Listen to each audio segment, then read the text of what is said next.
हो चुका।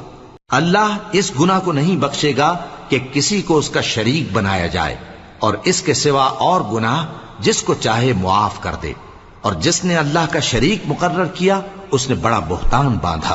क्या तुमने उन लोगों को नहीं देखा जो अपने आप को पाकीज़ा कहते हैं?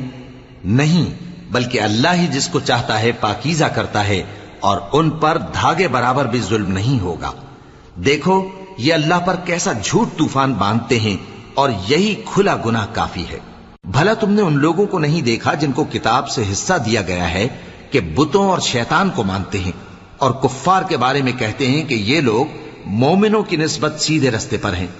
यही लोग हैं जिन पर अल्लाह ने लानत की है, और जिस पर अल्लाह लानत करे तो तुम उसका किसी को मददगार न पाओगे। क्या इनके पास बादशाही का कुछ हिस्सा है? उस सूरत में तो ये लोगों को तिल बराबर भी न देंगे। या जो अल्लाह ने लोगों को अपने